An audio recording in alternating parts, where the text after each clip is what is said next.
A Yander Furcal, inmigrante cubano, muchas gracias por estar aquí con nosotros. Y al abogado Juan Cereta, bueno, que ya a esta altura se le podría decir un compañero de la casa, ha venido tantas veces y siempre en nombre, sí, en nombre de intereses de otros, ¿no? En diferentes áreas. En este momento toca inmigración. Gracias, como siempre, por su trabajo, Cereta. Tiene el respeto y la admiración de todos por eso. ¿Verdad, Vero? Gracias. Bien, bueno, volviendo al punto. Entonces, Yander, ¿cuál es tu historia? ¿Cuál es tu situación? ¿Cómo llegás a estar hoy sentado aquí con nosotros? Bueno, primeramente, buen día. Yo soy dominicano, una pequeña corrección. Ah, no, cubano, bien, dominicano. Sí, mi vecino de enfrente sí es cubano, que también está en la misma situación que nosotros. Y yo llego acá por primera vez en el 2017, en febrero. ¿Solo o con familia? Por vía de mi madre, pero hice los trámites yo mismo por una carta de invitación que me hizo mi madre. Y luego vuelvo a mi país a ayudar a mi pareja a tramitar el visado. Bien. Y regresamos en julio del 2018. Y desde ese momento nosotros conocimos al intermediario del apartamento por vía o sea, con autorización del dueño, que nos arrenda el alquiler en noviembre de ese mismo año. Porque el primer gran desafío es, llegás, no tenés dónde dormir, pero no tenés tampoco posibilidad de ofrecer ninguna garantía para poder arrendar un lugar, que es lo que te pide. Entonces ahí ya empezás a tener que moverte en arenas muy movedizas, ¿no? ¿Eran conscientes de eso? Sí, en realidad nosotros no teníamos trabajo en el momento que llegábamos, todavía no habíamos podido tramitar lo que era el tema de la cédula.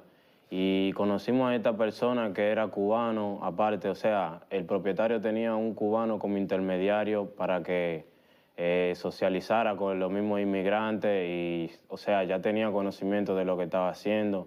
Perdón, ¿quién los estafa a ustedes? ¿El propietario o el intermediario? El intermediario cubano es quien nos hace... Un inmigrante termina estafándolos a ustedes.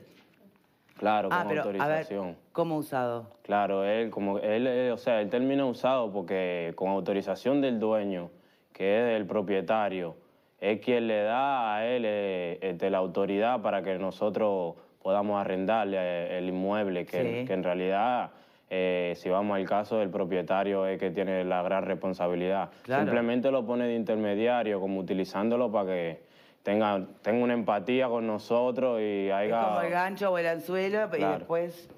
Ahora, ese cubano intermediario, ¿sabía lo que estaba haciendo?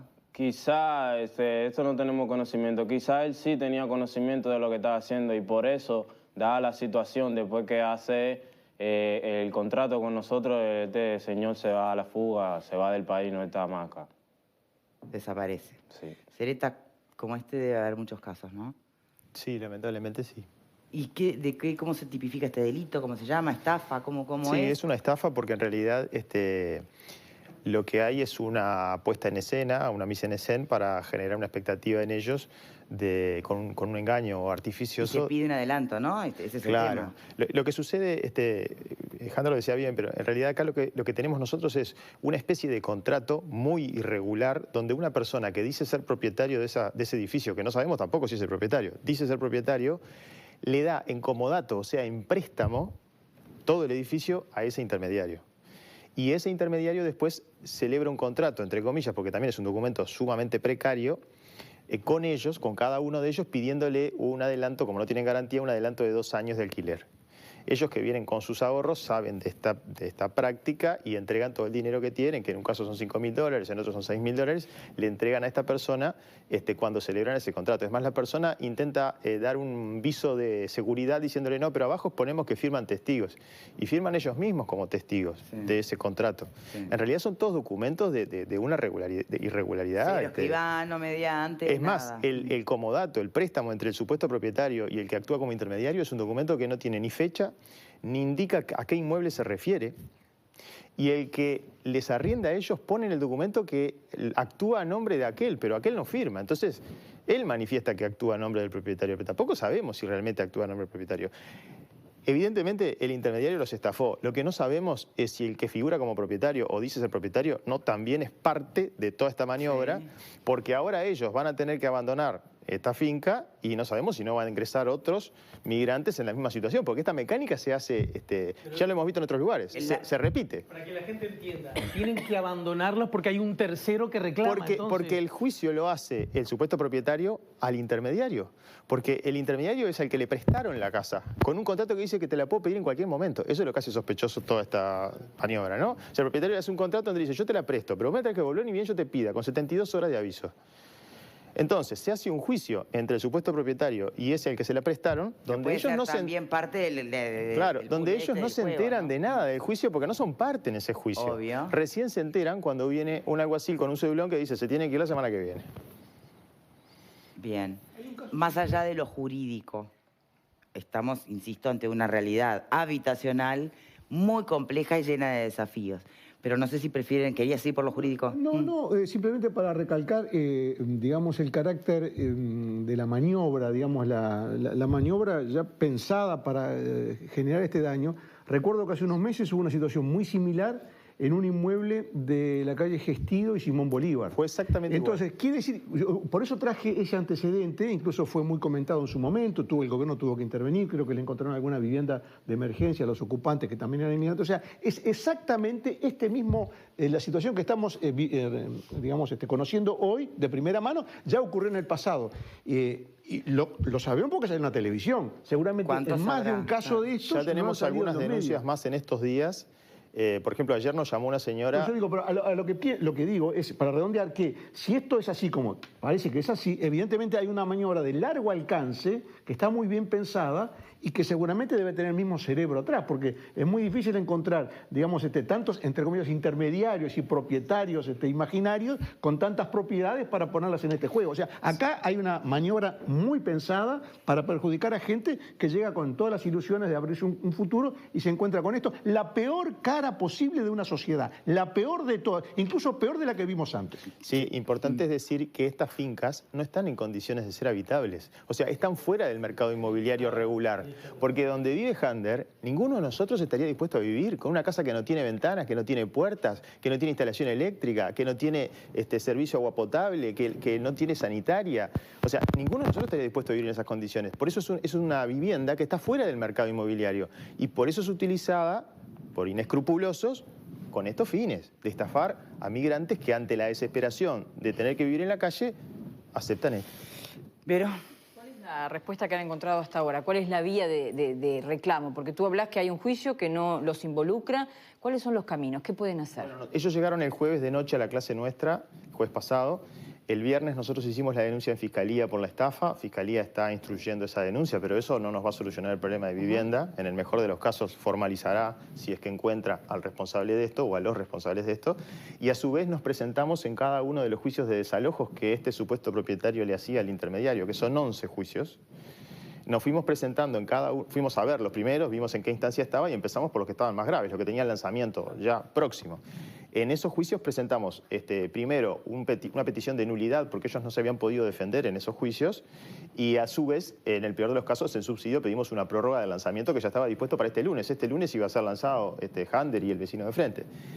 Con suerte diversa. Algunos jueces tramitaron la nulidad porque entendieron que acá podía haber una indefensión de estas personas. Otros no hicieron lugar a eso, pero dieron prórroga atendiendo a consideraciones humanitarias. Y en el caso de Jander, que fue el peor, ni siquiera nos dieron una prórroga. A pesar de que tiene una niña de 11 días. ¿Dónde están entonces? No, sigue ahí porque en la vía de los hechos, al presentar nosotros un escrito, ese escrito sube al despacho del juez y ya la diligencia que estaba para ese día ya no se puede hacer porque el alguacil no cuenta con el expediente. Pero es cuestión de días. La prórroga, es cuestión de, por eso. Es una prórroga de hecho, ni siquiera ordenada por el juez. La orden del juez dice no hay prórroga. En los hechos no se hizo, se frustró por la acción mecánica de presentar algo. Pero habiendo un menor, ¿no cambia la cosa? Y bueno, sí, porque que haya menores, que haya incapaces y que nos encontremos en etapa invernal son las consideraciones que la ley habilita para prorrogar los lanzamientos. Entonces, si no lo hizo este juez en concreto, ¿por qué? Y no sé decirlo. Nosotros ¿No es reprochable? Sí, claro, estamos apelando esa decisión. No, pero más allá de apelar. Bueno, pero es la razón para apelar, ¿no? Que no se aplica correctamente la ley. La cuestión acá, ahora lo que estamos discutiendo con los estudiantes es cómo hacer para que la apelación esta suspenda el lanzamiento, no que después nos den la razón, pero con ellos en la calle. Y a su vez estamos haciendo gestiones junto con la ONG Idas y Vueltas, que los ha apoyado también, a ver si encontramos una solución habitacional, ¿no? Lo mismo que nos pasó con los de la calle Gestida. Bien. Ahí donde yo puedo entrar a entender lo de las soluciones habitacionales, que sea también, que genere polémica entre todas las personas que hoy tampoco la tienen, pero en definitiva no deberíamos estarlo visualizando como entre uruguayos o extranjeros, claro, sino que las políticas debieran ser parejas y generales para visualizar el derecho constitucional al acceso de una vivienda digna para todos, ¿no? Todos quienes estén dentro de este territorio. Sí, la diferencia que a veces no se entiende mucho en esta explicación que tú dabas es que una situación, obviamente que una situación igual a la de Jander, de un uruguayo merece la misma atención. Exacto. Pero en general los uruguayos, como estamos en nuestro país, tenemos otras redes. Tenemos muchas veces familia, amigos, conocidos, sabemos a dónde, qué puerta tocar, sabemos a dónde pedir. Igual, pero al revés. No ¿Qué sería acá de nosotros? Es así. Tendríamos menos redes, estamos más expuestos, menos conocimiento, tenemos más incertidumbre, es lo mismo. Siempre es un buen ejercicio ponerse en el zapato del otro. Exacto. Bien. Alfredo. ¿Cuánta gente estamos hablando, Juan, en esta situación, aparte de tu caso? En principio son 20, pero en realidad es una cuestión que se va a agrandar porque son 8 apartamentos en cada uno de estos 2 edificios, o sea que hay 16 apartamentos que están en esta misma situación. ¿Y todos tuvieron ya el lanzamiento? No todos, hay 20 están comprometidos, hay 11 expedientes que ya tienen algunos con lanzamiento ya dispuesto, otros próximos a que venga el lanzamiento, ¿no? No nos quedó claro quién es el que ya no está en el país, recién lo comentábamos. El que les arrendó a ellos. O sea, el intermediario. El cubano intermediario. Bien. Pepe. Sí, concuerdo con lo que decía Graciano con respecto a que esto muestra la peor cara de nuestra sociedad. Todo lo contrario a lo que hablábamos en el primer bloque, ¿no? Pero además bastante hipócrita, porque en el fondo el problema es que son inmigrantes pobres. Ese es el tema. Y con todas esas complicaciones, porque si mañana viene alguien con mucho dinero del exterior y quiere poner y comprar su casa y poner un negocio, seguramente no va a tener estos problemas. Pero entonces, le llamamos inversora. Claro, a eso le llamamos inversor. Y cuando nosotros vamos a buscar trabajo no somos inmigrantes, vamos por un curso o una beca. Claro. Bien, por acá no sé quién falta. Yo quería consultarle 2 cosas. Primero, saber si hay algún indicio que indique que en el caso de la calle Gestido y en este caso el supuesto propietario del inmueble es la misma persona, si figura el nombre en algún documento. Y ¿Existe? Esa es la primera pregunta. ¿Existe un propietario? Bueno, por eso digo supuesto propietario, por lo menos quien se hace pasar por propietario, ¿no? Y lo otro es, con respecto a, más allá de la situación ahora puntual que apremia, en el caso anterior, el de la calle Gestido, si no me equivoco, la Intendencia, quiero saber qué fue lo que pasó con esas personas, cuál fue sigue siendo transitoria, si hay posibilidades de que esto se transforme en algo como más definitivo y que puedan incluirlos a ellos también. O sea, ¿hay alguna medida puntual para todos los casos que van a seguir pasando, lamentablemente? Bueno, no coinciden los nombres de las personas que hicieron aparente la maniobra. Por lo menos en los nombres con que se presentaban, porque tampoco vimos sus documentos, con los nombres que se presentaban no eran los mismos. Respecto a la solución de la calle Gestido, la Intendencia y otros actores institucionales trabajaron para buscar una solución de emergencia y se consiguió que estas personas estén residiendo hoy en un local de una ONG que tiene un convenio con la Intendencia, pero en una situación provisional. Y se generó un expediente en el Ministerio de Vivienda, que nosotros mismos insistimos en que se generara uno, a la búsqueda de una solución definitiva, que puede ser desde una garantía de alquiler, no tiene por qué necesariamente ser una vivienda, puede ser una garantía de alquiler, o eventualmente también una vivienda. O sea que aún estamos en trámites para conseguir una solución definitiva, pero ellos están reubicados en un lugar que es mucho mejor que el que tenían. Si bien no es una vivienda, está en muchas mejores condiciones de higiene, de salubridad, que el lugar que estaban habitando en la calle Gestida. Bien. ¿Quién falta hablar por aquí? Yo tengo una pregunta nada más. Sí, dale. ¿Tú estás trabajando? ¿Tenés trabajo? Sí. Actualmente trabajo en un taller de cartelería acá y somos 7 personas, es como una microempresa. Y soy ayudante, o sea, el sueldo que gano me da para cubrir los gastos de mi nena y de mi señora que está sin trabajo acá. Y tenés una bebé de 11 días, dijiste. 11 días de nacer. Una uruguaya de 11 días. Sí, nació acá en el Pereira. Es interesante eso, ¿no? es uruguaya para los que tienen alguna mirada un tanto distintiva. Claro. ¿Qué haría Novik en ese caso, no? Estaría buena la pregunta. Una pregunta en el caso concreto donde tengo entendido que se hizo también una denuncia penal, porque estafa es un delito. Eso, digamos, corre por cuerda separada de la parte civil y, digamos, ese procedimiento que se puso en marcha, ¿cuáles son las expectativas? ¿Puede haber alguna consecuencia para quienes participaron de la maniobra, más allá de que uno se haya fugado del país? Sí, bueno, nosotros hicimos la denuncia porque más allá de que pueda resultar estéril la ubicación de la persona o hasta su formalización penal, nos pareció que estábamos obligados a dar una señal de que estas prácticas son condenables y que la justicia y la Fiscalía Penal tienen que intervenir. Después no sabremos si esa persona es encontrada, si es formalizada, si se le aplica una pena o no, pero sí nos interesa que la justicia penal se involucre en este tema también como señal para otros que puedan repetir este tipo de prácticas. Bien. ¿Puedo saber por qué viniste, por qué decidiste venir al Uruguay, Yander? Sí. Bueno, primeramente por vía de mi madre, que es ciudadana uruguaya, que hoy en día no está porque fue a una reunión familiar y la tuvieron que operar de emergencia porque le dio un preinfarto y le pusieron un marcapaso. O sea, que quedó de vuelta, quedó una vez más en su... Se está recuperando país. Y yo vine por vía de ella por el tema de que acá la universidad está mejor preparada que en mi país. Y vine con el sueño y la meta de poder estudiar y formalizar mis estudios acá. Pero entonces la idea era vivir con ella, en donde ella ya tenía una solución habitacional. ¿Y qué pasó con el lugar de tu madre? O sea, en ese momento ya estaba arrendando. Ah, o sea que cuando se fue termina el contrato y listo. Entonces cuando ella regresa junto con nosotros, nosotros lo que hicimos fue juntar de mi parte $2.000, de parte de ella $2.000, de parte de su pareja $1.000. Y con esos $5.000 fue que, con todos los ahorros que teníamos, fue que logramos comprar o alquilar este apartamento. ¿Cómo viste con este señor, con este intermediario? Este intermediario aparece como, o sea, mi madre lo conoció a él, pues yo no tengo conocimiento bien de esta persona. Mi madre lo conoció y esta persona le habló de esta casa donde ya habitaban varios inmigrantes.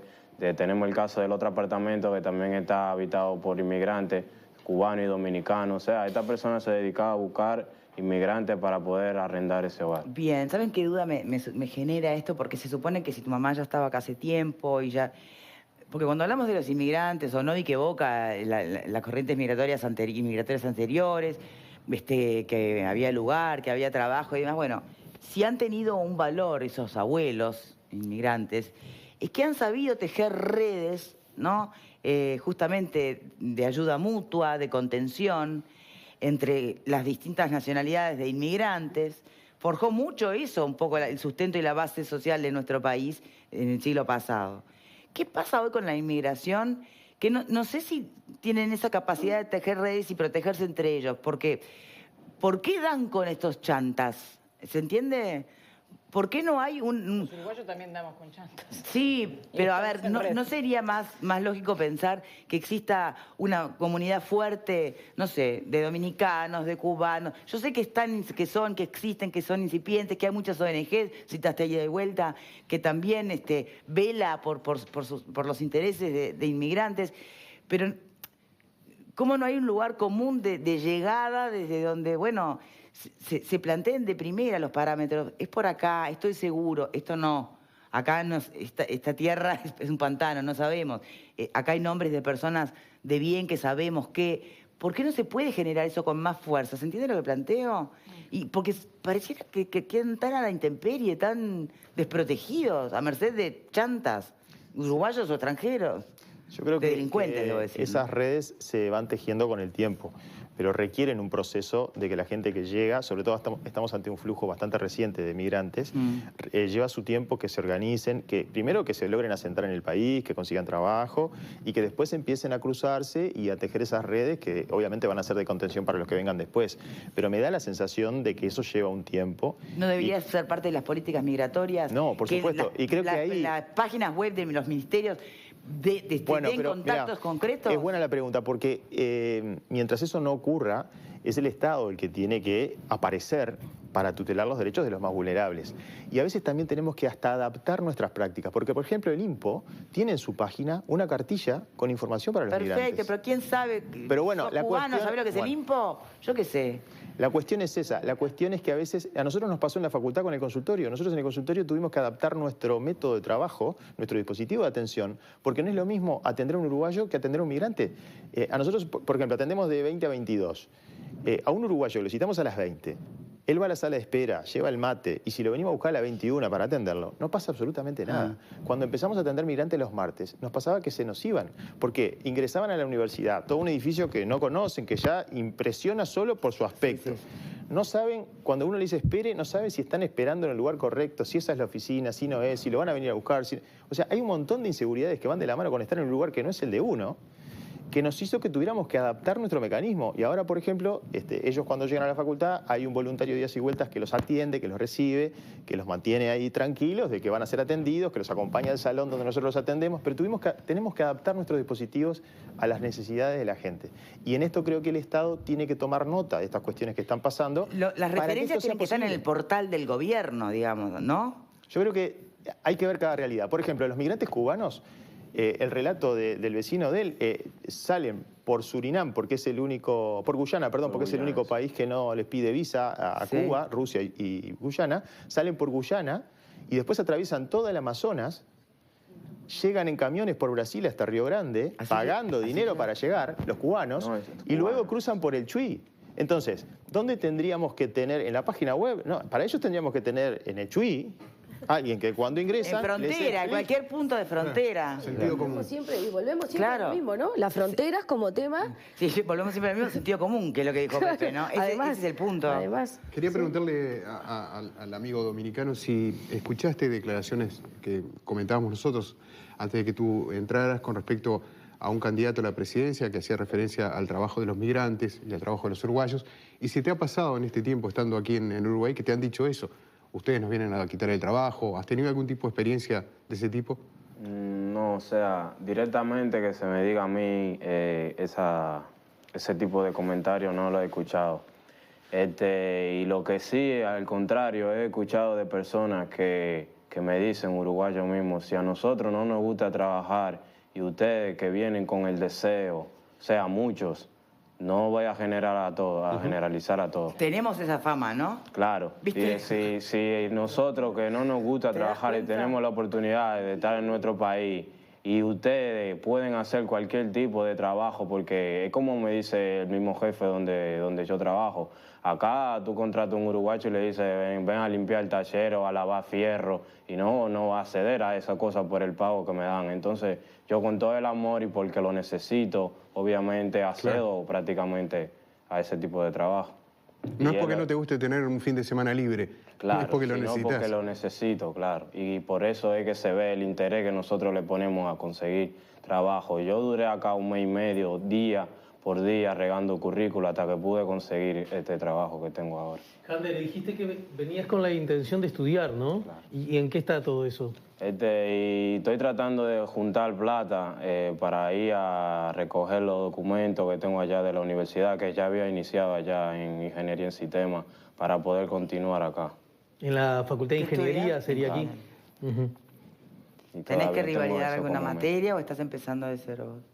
Yo allá hice un primer semestre y tendría que revalidar, si no, también podría comenzar desde cero. No tengo ningún problema, lo que sí tengo es todo el deseo de estudiar. Bien. ¿Y conocés casos de otros inmigrantes que han sido engañados, estafados también, no solamente en el tema de la vivienda, pero sí de repente traídos a la frontera, prometiendo determinadas cosas que después no se cumplen? Hasta este momento no, o sea, yo acá estaba todo bien, simplemente, o sea, ahora fue como que de repente nos choca esto a todos juntos y nos llega de repente el alguacil con todo el tema del desalojo y todo.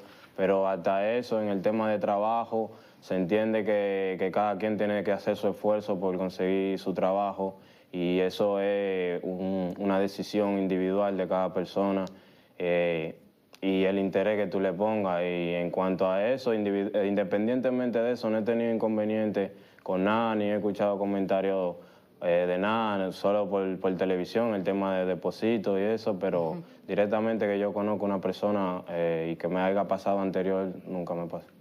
Bien, quedan unos minutitos nada más. Tal vez sea una buena oportunidad, Sereta, para que usted pueda a través de los medios dar tips, ¿no? O sea, dar recomendaciones, consejos para cuántas personas que pueden encontrarse en la situación. Y para los uruguayos también, Yander, ¿no? Ni que hablar. Para que nos pueda... Pero como son realidades distintas... No, perdón. Para que podamos auxiliar correctamente. Bien, entendí. Creo que lo primero, lo decía hace un ratito, es recordarle a todos los uruguayos que nosotros tenemos una ley que explícitamente establece que los extranjeros que llegan al Uruguay tienen exactamente los mismos derechos que los nacionales, no admitiéndose ninguna conducta discriminatoria. Eso me parece que es importante que lo sepamos todos, extranjeros y uruguayos. Y en el caso de los extranjeros que lleguen al Uruguay, que se acerquen a todas las organizaciones que vienen trabajando y dando apoyo a los extranjeros. Yo mencionaba Idas y Vueltas, pero hay muchas otras. Idas y Vueltas incluso ahora acaba de poner gente a trabajar en el CHUI. Fantástico, pero ¿cómo se enteran? ¿Cómo las contactan? ¿Cómo saben dónde están? Bueno, en eso creo que necesitamos una respuesta de la institucionalidad del Estado para estar prontos para recibir a la gente que llega y ofrecerle información sobre, bueno, cómo, por ejemplo, el tema de la vivienda es algo que requiere una respuesta estatal. Las organizaciones sociales no tienen manera de solucionar eso. No, lógico. Ni tampoco podemos apelar siempre a la solidaridad de la gente, que también hay muchos uruguayos que se han comunicado, por el caso de Positos, por ejemplo, hasta ofrecer casas para que se fueran. Es decir, pero eso no podemos seguir solucionándolo o intentar solucionarlo a través de la solidaridad de la gente. Acá necesitamos algunas respuestas institucionales que sean rápidas, que sean efectivas y que no permitan, como en este caso, que una familia con una niña pequeña de 11 días quede en la calle. Porque no lo permitiríamos para una familia uruguaya. A veces me preguntan, bueno, pero ustedes se dedican a defender a los extranjeros, ¿por qué no defienden a los uruguayos? Nosotros cuando atendemos, sin perjuicio que el consultorio de los 5.000 casos que atiende por año, 4.900 son de uruguayos. Pero sin perjuicio de eso, yo le decía a mis estudiantes, nosotros no vemos uruguayos, no vemos dominicanos, no vemos cubanos, vemos personas que nos plantean sus problemas y cuando los problemas son gravísimos, como en este caso, requieren soluciones inmediatas. Por eso apelo a que de la institucionalidad de Uruguay, desde el Estado, va a haber respuestas y no vamos a dejar que esta familia quede en la calle, vamos a encontrar una solución porque Uruguay no se merece otra cosa. Bien, ¿y cuáles son las posibilidades que tiene el Estado en este momento para poder cambiar esa realidad de esas familias? Desde el Ministerio de Vivienda, que es el órgano máximo en materia de vivienda, hay que sin caer también en decisiones que resulten discriminatorias para otros, ¿no?